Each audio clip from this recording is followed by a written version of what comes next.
Om Jnanatirmirandhasya Jnananjana Shalakaya Chakshurunmilitam Yena Tasmai Shri Gurave Namaha.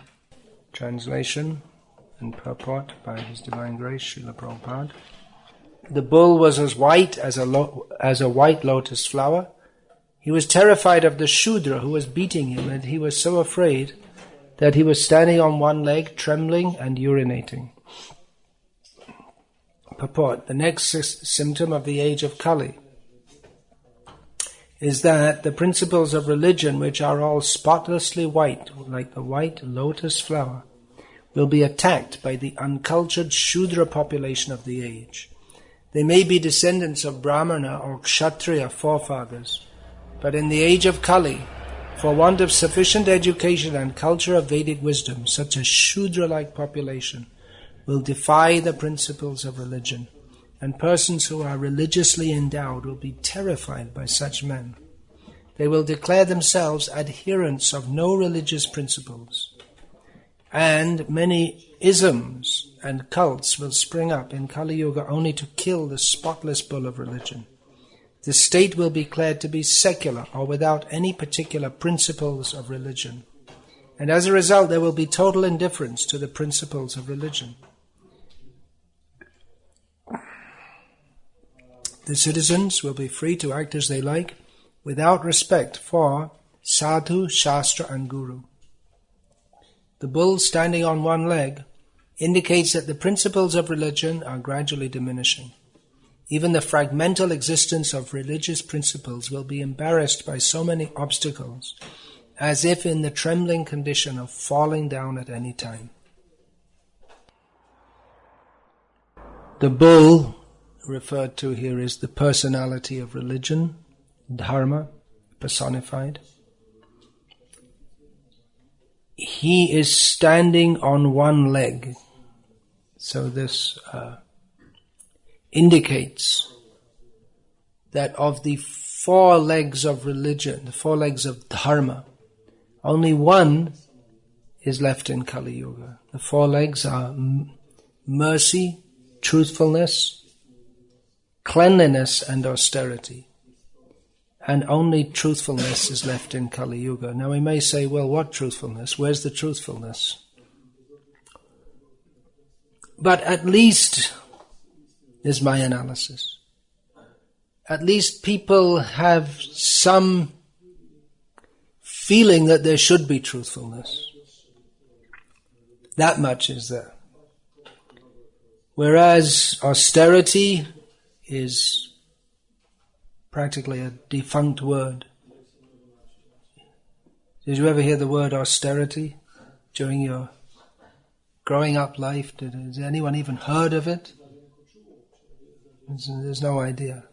Difficulty is there, but austerity means to willingly, voluntarily undertake some difficulty for the sake of, particularly for a religious purpose. It's practically unknown in the modern age. Mercy, well, there's some idea that one should not mistreat other humans badly, but no one thinks there's anything wrong, and they'll congratulate. A new mechanized slaughterhouse has been opened. And the people, they don't complain. They think, well, good, it's good for the economy, good for the humans. And no mercy to the earth, just cutting and burning and mining and exploiting. So mercy, maybe there's a little idea, but a very perverted idea of mercy, only for the humans. No mercy on the animals or any other creatures. Cleanliness, there's some, the idea of cleanliness is perverse also. That people, who knows, that one should regularly bathe. I don't know in this country, but in England it used to be the weekly bath for the whole family. Every week or 2 weeks, First the father would, in a big tub, would take a bath, and then in the same water the mother, and then the children one by one in the same water tub. That's called taking a bath. That's cleanliness. And as far as mental cleanliness is concerned, it's just not a concept that one should not try. One should keep the mind clean. People have no idea of that. The whole society is based on cultivating dirty desires, very bad desires. But still there's some idea, isn't it, of truthfulness. Now in England and India, there's a big furor about corruption in the government. They have the idea that, well, they should be honest. Although, what are they thinking? They're so naive. They actually think that politicians are honest. How can people think that? I mean, are they so? It must be really stupid to think that politicians are honest, or they actually care about the people, or they care about anything else except themselves. But still, people have the idea that you should be honest. I think in America it's gone altogether. I mean, it's open that the big people in society ripped off the whole nation for like huge amounts of money, and no one really seems to care that much except how it affects me. I mean, the fact that these people should be imprisoned at least, if not executed, for what are practically treasonable acts, no one thinks. If you can get away with it, okay, they got away with it. So, the bull of dharma is in a very bad state. The one leg of truthfulness is standing, and that also is wobbling. So in our Krishna consciousness movement, we are supposed to be dedicated to turning off our cell phones. We need signs. Who's going to do that? Signs outside, cell phones off. Otherwise, no mercy. So, we're supposed to be dedicated to searching for and serving the ultimate truth, living by the truth. But we find, even when I say our own society, I mean the International Society for Krishna Consciousness. But we find in this prevailing atmosphere of non-truth, which is everywhere, that it's easier in so many ways to pretend that one is serving the truth, or introduce many elements of non-truth, rather than adhere to the truth in all circumstances. Because in an atmosphere of non-truth, to live only for the truth, which means Krishna, then it disturbs others who are sworn to untruth. Srila Prabhupada translates that in the 16th chapter. One of the symptoms of the demons is that they're sworn to untruth. So it's easier to make a show of religion than to be genuinely dedicated to seeking out and serving the ultimate truth. Yeah, as I was saying, because the whole atmosphere is vitiated by untruth. That is expected in Kali Yuga, where one of the symptoms of Kali Yuga mentioned in the Bhagavad-gita is satyadvai dharshtyam evahi. That arrogance audacity, that's the translation, audacity, is equated with truthfulness. And we see that if anyone just is very assertive, people tend to think they're right. Because someone says in a very assertive manner, or whatever it may be, people think,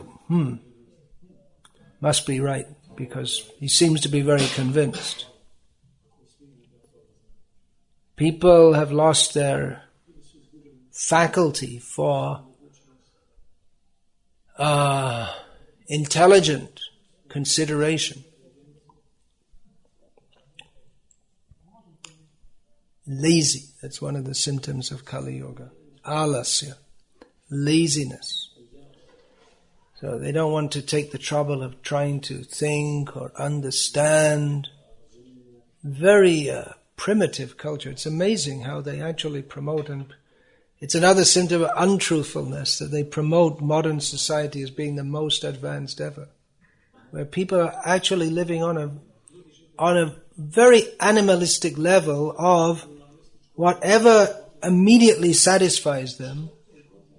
They take that to be the measure of truthfulness, morality, that which should be done.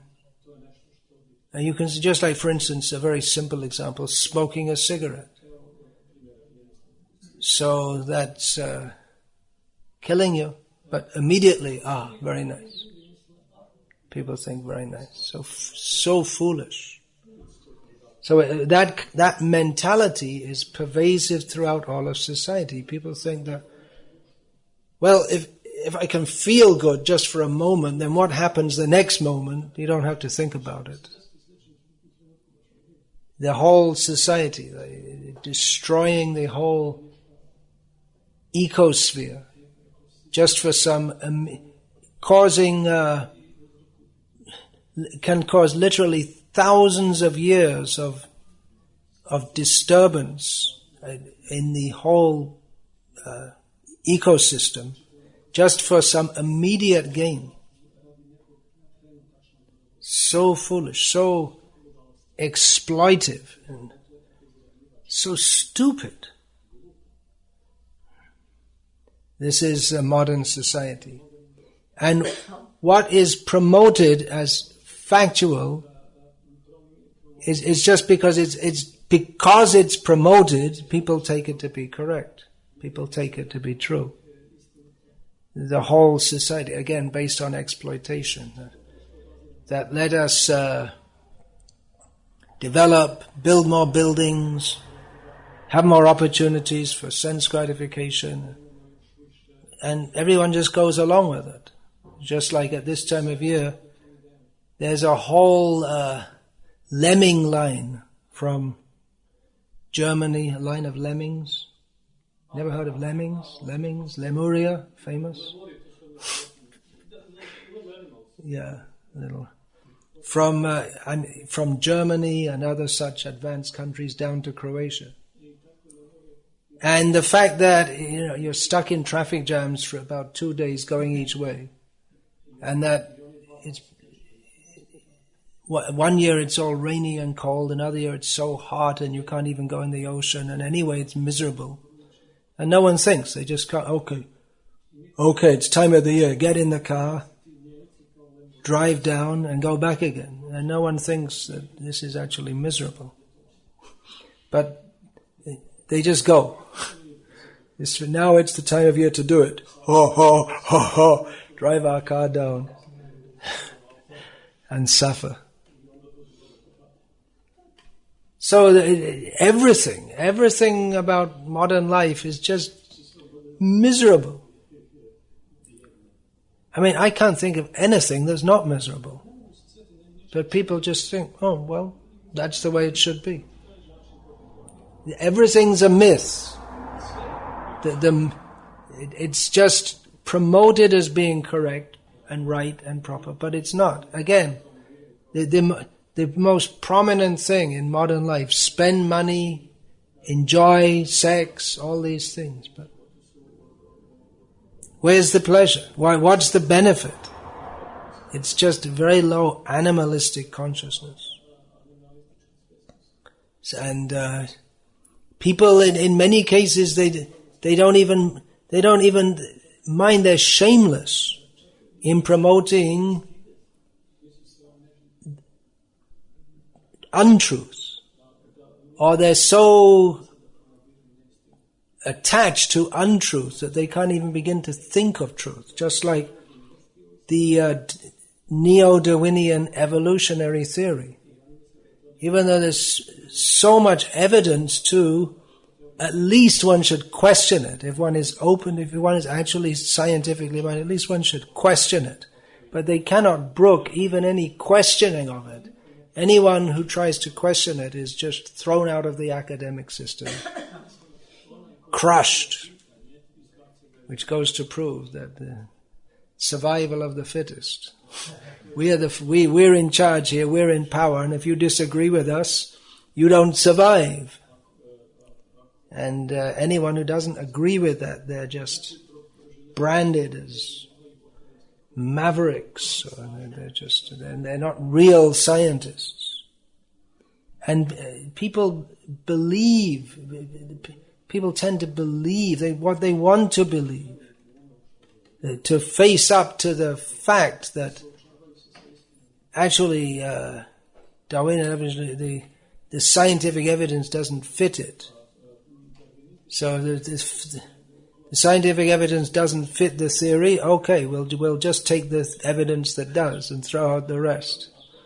It should be round the other way. The theory should fit the evidence, but they change it around, or in the name of some primitive tribal cult that somehow or other has had tremendous influence throughout the world. They quote the way, I am the way, the truth, and the life, and they quote, this is the truth, you see. But what does it mean? I am the way, the truth, and the life. Could you explain that? What does that mean? What does it mean when they quote Jesus saying, I am the truth? What do you mean by truth? What do you mean? Well, we find that anyone who starts to ask questions about this, again, crushed. Don't ask this kind of wrong kind of question. So the truth is not welcome. So, it's in politics that lying is the norm. This, I'm sending out a quote now from Prabhupada. He was quoting some politician that in politics, consistency is the sign of an ass. In other words, you always change your position. You say one thing one day and another thing another day. Just like some American politician, I can't remember who, he commented, I believe it was about Nixon, that he called him chicken, S-H-I-T, which is not a very pleasant thing to call someone. In politics, you call your opponent whatever you like. Later, he praised him because he did something that one politician praised another. So he asked, well, before you called him chicken poop, he said, well, don't you know that in politics, chicken poop can change to chicken soup? It's just politics is the opposite of truth. If we find in our ISKCON society or any society there's a predominant of politics, then we know that there's no genuine search for or service to the truth. That doesn't mean if there's no politics that there is genuine service to the truth. It can be also that everyone's just made just like in Kami society, a kind of pleasant compromise that everyone maintains a status quo of pretending to do their thing and life goes on without any serious endeavor to understand and promote the truth.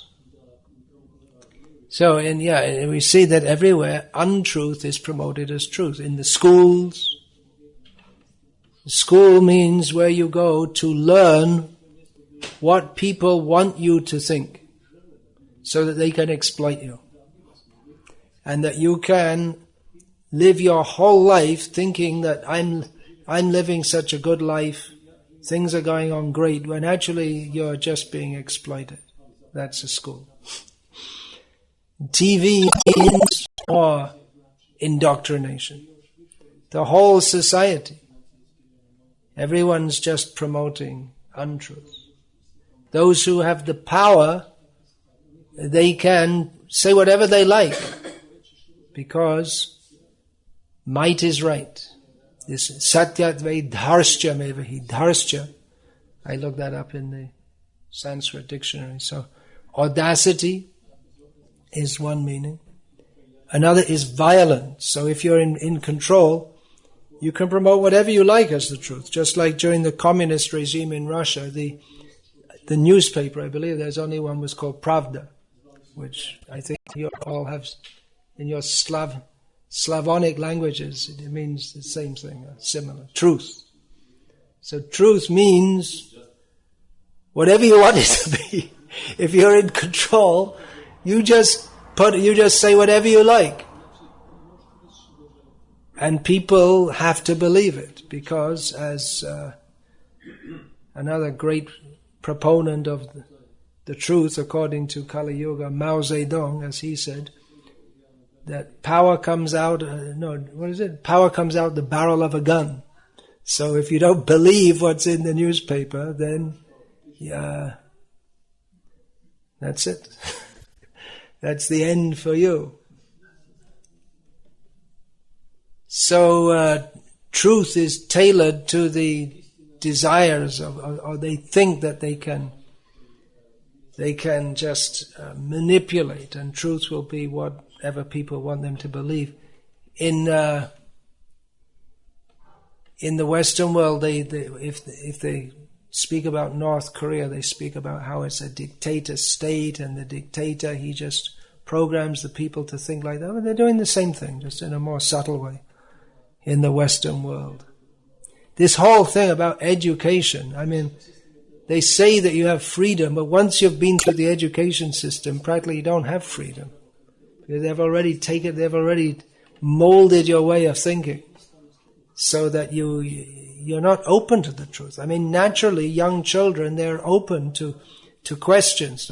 They themselves ask, where does everything come from?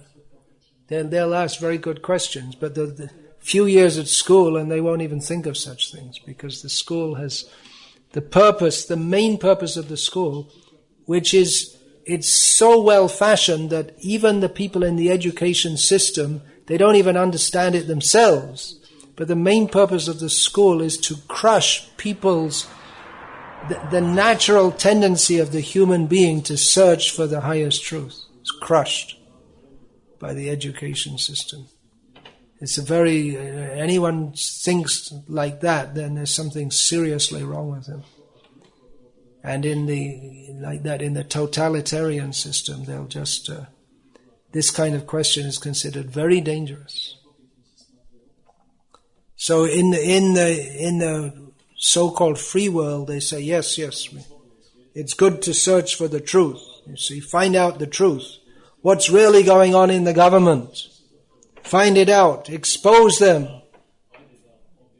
You may do. But still you won't find the truth, because the ultimate truth is not of this world anyway. The actual truth is that this material world is miserable, but that the people cannot understand. That's such a thought is beyond their understanding. Even religion, what they call so-called religion, is another son or daughter of Kali. What goes on in the name of religion? Dharmartha, what is that? Dharmartha yashamevahi. That's the next line after the Satyatve Darsha. That people in Kali Yuga, they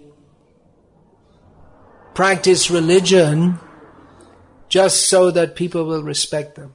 That's all. They have no actual interest in God or serving Him. And you can see from their so-called religion that the ultimate goal, we're told, is to go to heaven and enjoy yourself there.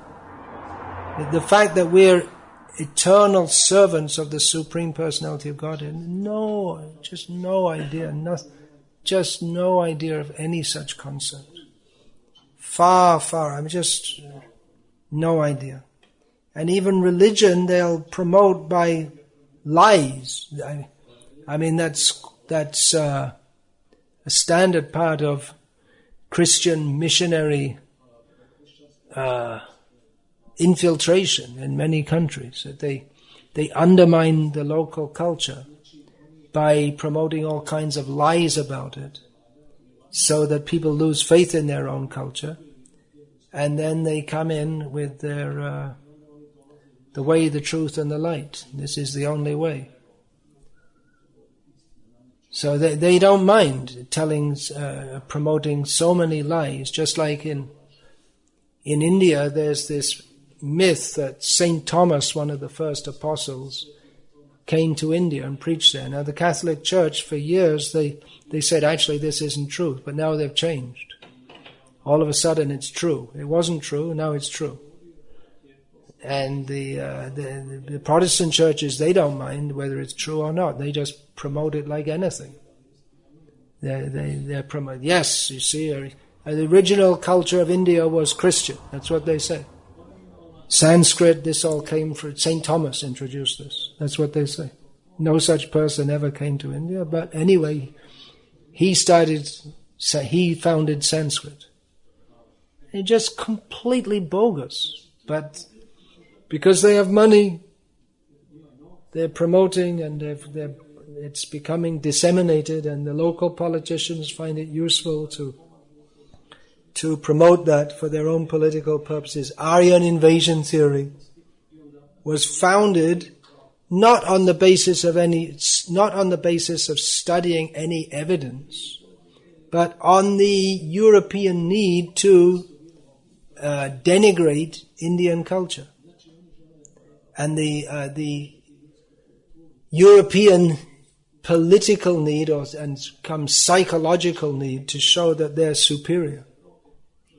And even though it's been debunked, then they change it to Aryan migration theory. And that's also debunked. There's no such thing. But anyway, they go on teaching it because it serves their purposes. And the Aryans came and they pushed the original people into the south of India, so the Tamil people are all oppressed by the North Indian people, right? You heard that?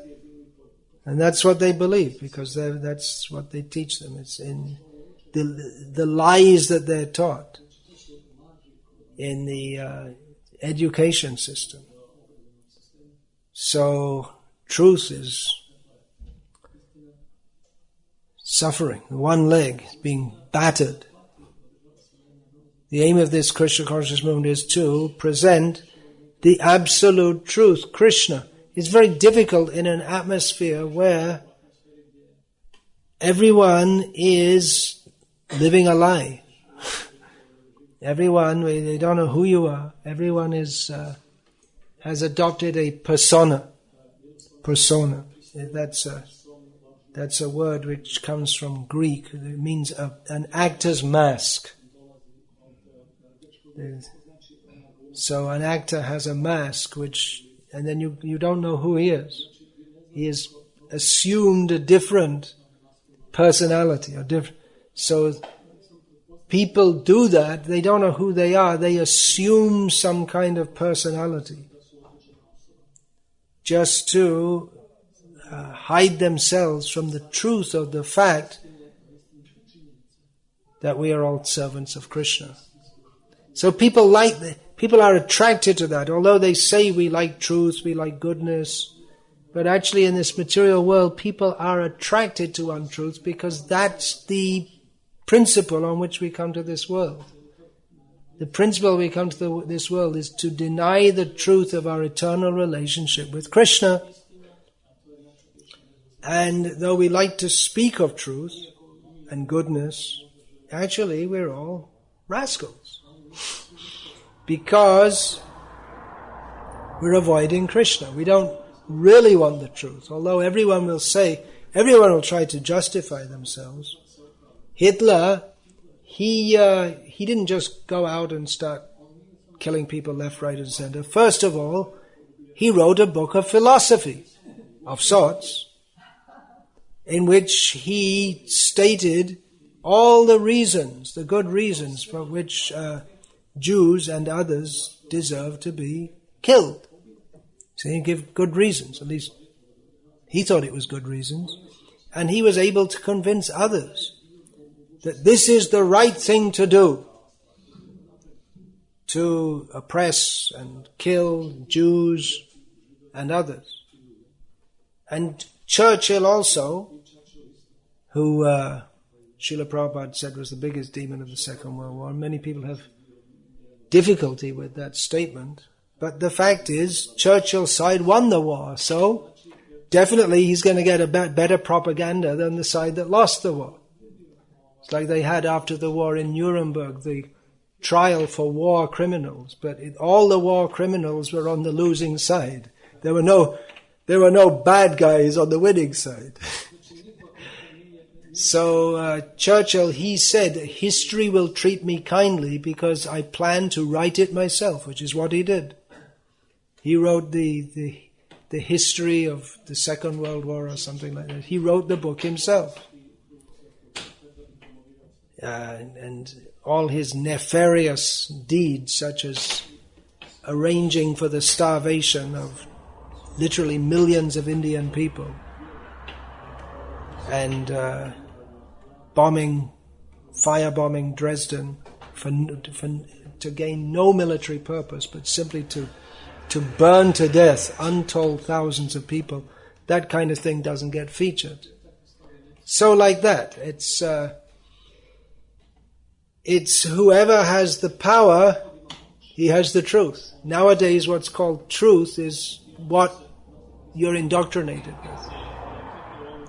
There are so many examples. Yeah, the invasion of Iraq was for the purpose of getting a very dangerous situation there, because Iraq has weapons of mass destruction. And then later it was found out that the politicians who said this to get the support of their people to invade Iraq, it was found out that they knew that this was not true, that there was no evidence. In fact, they'd searched for it and they hadn't found any evidence of weapons of mass destruction, but they needed an excuse.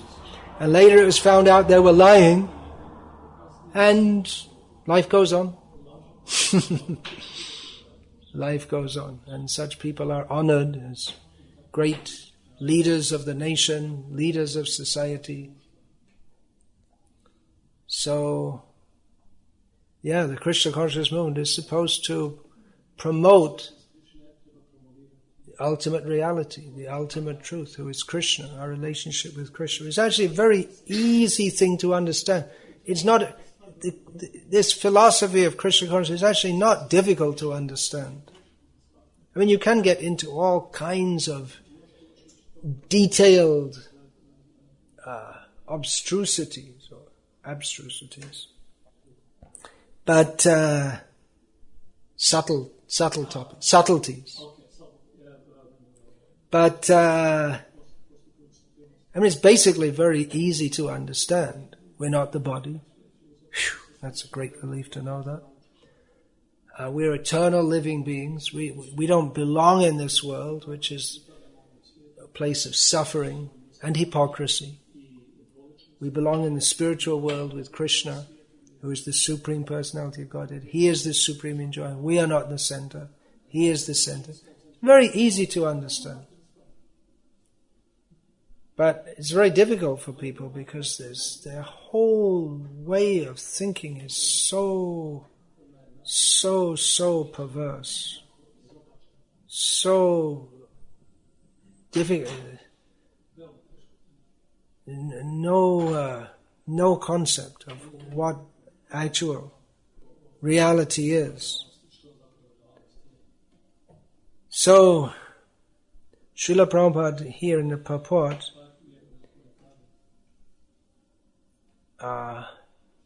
says that the Shudra-like population will defy the principles of religion. Why that can happen, Srila Prabhupada says here, is for want of sufficient education and culture of Vedic wisdom. So significant. Education and culture of Vedic wisdom. So it means instilling Krishna consciousness means to give education and culture of Vedic wisdom. This should be understood by all people who are coming to Krishna consciousness. That now we require complete re-education, and cultural values need changing. The idea that we'll somehow or other stay more or less the way we are and just change a little bit, it's not going to work. Of course, in the beginning we may say to people, well, you just, whatever you're doing, you can do it, just add Krishna. But actually, as we start to add Krishna more and more and more, then everything else is going to be different. Everything else has to change, because this whole world of untruth and hypocrisy, it's running on a different basis to that of Krishna consciousness. That's why if we try to bring in, for instance, modern psychology, it's not going to fit with Krishna consciousness, because it's all based on a total of misunderstanding of the nature of being and of what the actual needs of the person are.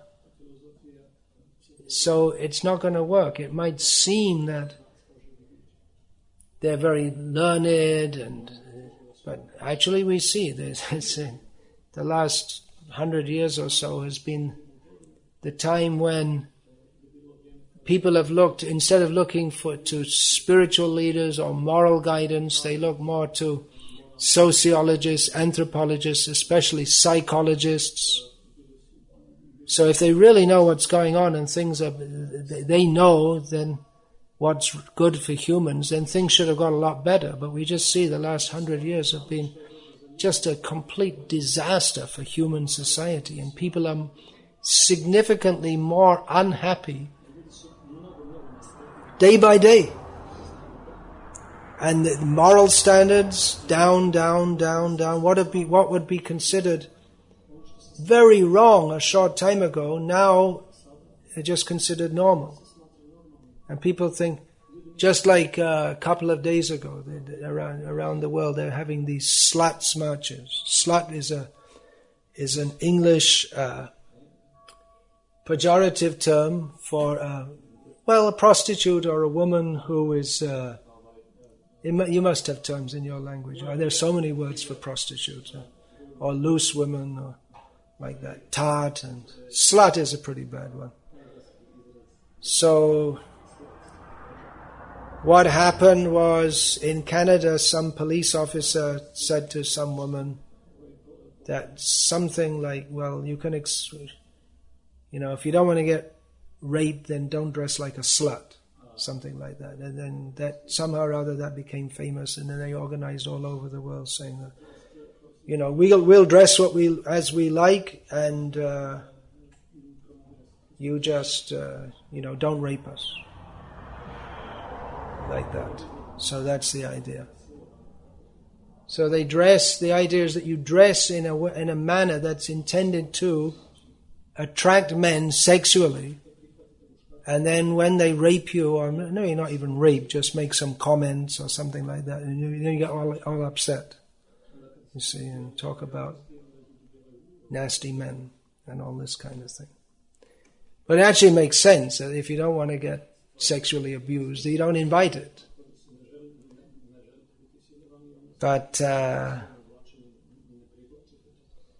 in the modern age, if you even suggest that women and men have different roles, women should have a subordinate social role to men, then you're misogynist. Then you're a misogynist. You're a hater of women. If you think that there's something strange about women becoming soldiers, for instance, then there's something wrong with you. You hate women because you don't allow them to have the same function. So it's such a strange... I was going to say that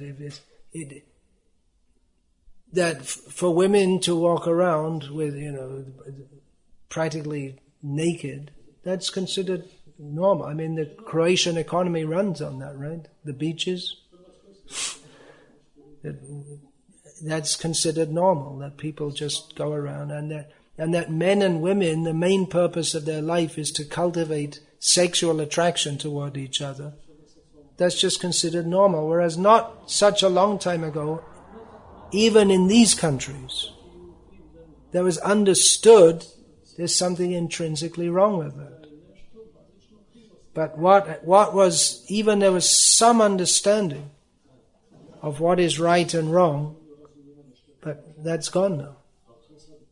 And their whole society is a complete mess, but we still go on making the same mistakes. That marriage means, well, you like each other, so you get married. It's not that. There's so much. I mean, it's good if the husband and wife like each other, but that's not the only criterion. And that means sexual attraction. So after some time you get fed up, we don't like each other, and then okay, finish. Don't need a marriage anymore. So very, very bad situation. In our society, we should try to assiduously, very deeply understand what is the education and culture of Vedic wisdom, separating, first of all, taking out from our consciousness or understanding that all the ideas that we have imbibed up to now are wrong. Let's start off with that. If we think that what we've learned through the education system and all these lies that they propagate in the name of equality, humanitarianism, equal rights, all the freedom of the individual, all these lies that they propagate, we should understand that these are philosophies generated by ignorant people who themselves are totally taken of the demoniac exploitive mentality. So it's a philosophy which is supposed to improve things. We cannot improve anything because it's based on the mistaken premise that we are not servants of Krishna. So any philosophy that comes out of that cannot but be faulty. This is the first thing we should understand. Even before we try to understand Krishna consciousness, we should first of all understand that everything we've learned up to now is all wrong. If we think it's good and it's right, we can't properly understand what is Krishna consciousness. Because it's on the Vedic culture and knowledge is on a completely different basis. It's Krishna-centered, not human-centered, or not even planet-centered, ecology-centered.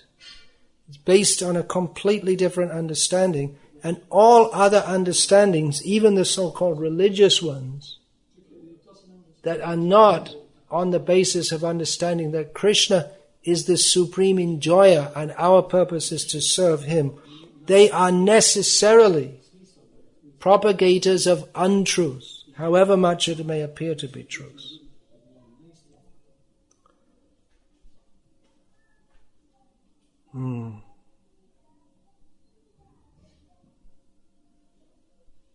So many confused people. Don't be confused. One thing, there are many things we can say about Srila Prabhupada. He was not confused. Nowadays some people think he was confused. He was not confused. Tattvadarshi is seer of the truth. He knows what is the truth. That truth is described in Bhagavad-gita. What is it? Gayam Yesham Nashijam Aganaha. What is the first line of the verse? I always forget that. Gayam tu yad tadaganam. What is that? Yesham Nashijam Aganaha. Yesham Tesham Adityavajgyanam Prakashayati Tatparam. What's the first line of that verse? I always forget the first line. Yesham Gayam Yacha Tadagyanam Yesham Nashitam Atmanaha Tesham Adityavajgyanam Prakashayati Tatparam.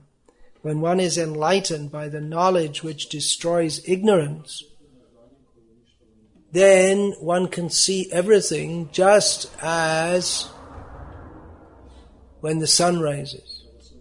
All darkness is eliminated. Krishna Surya Sama Maya Hoy Andaka Jahan Krishna Tahan Nahi Maya Adika. Where there's Krishna, there's no Maya. Just like where there's the sun, there's no darkness. How shall we describe the sun? If we say the sun is glowing with the light of 1,000,000 glowworms, is it a good analogy? No, even 1,000,000,000,000. Trillion wasn't a word in common usage until recently when the American debt ran into the trillions. Otherwise no one had ever heard of trillions before. Okay, the sun is glowing with the light of 1,000,000,000,000 glowworms. Is it a good analogy? No. However many glowworms you bring, cannot compare to the sun. So if you say there's this philosopher, that philosopher, read this, hear that, someone's opinion, someone else's opinion, at best they're glowworms. So if you put them all together, you say, I'm looking for the truth. Look, go here, go there. They might have a little light. Little. But when the sun of knowledge of Krishna comes, then everything becomes clear. So let us put ourselves in the sunlight. Sunbathing. People are coming from Germany to go sunbathing on the Croatian beach. And we're so stupid we're coming to Lika where there's no sun. It's always raining. No? Well, there's a little light there shining through the clouds. But we will bathe in the sunlight of the Srimad Bhagavatam, the light of the Srimad Bhagavatam, which is the sun, Purana Arka. It's the sun-like Purana. Krishneshwar Dhama Bhagate Dharma Jnana Dibhisaha Kalon Nashta Drishamesha Purana Arka Dunoditaha. Krishna left this world and then knowledge and dharma, religiosity left with him, went to his abode. But Krishna is still here in the form of the Srimad Bhagavatam, which gives light in the darkness of this Kali Yuga. So instead of going to the beach and using our eyes to look at semi-naked bodies, we will come here and be enlightened through the ears with the sunlight of the knowledge of Srimad Bhagavatam given by the sun-like Acharya Srila Prabhupada, and by the mercy of the Krishna consciousness movement, then those legs of dharma can be restored. It can all be restored. It must be restored. There's no use actually to preach the Christian, Muslim, Hindu. There's no use. Just see, what are the principles of religion? If you're not following these, then it doesn't matter whatever ism you're in. Prabhupada says here, many isms and cults will spring up in Kali Yuga only to kill the spotless bull of religion. So all these isms, Christianism, Islamism, Hinduism, communism, atheism, humanitarianism, they're all meant just for killing the true spirit of surrender to Krishna.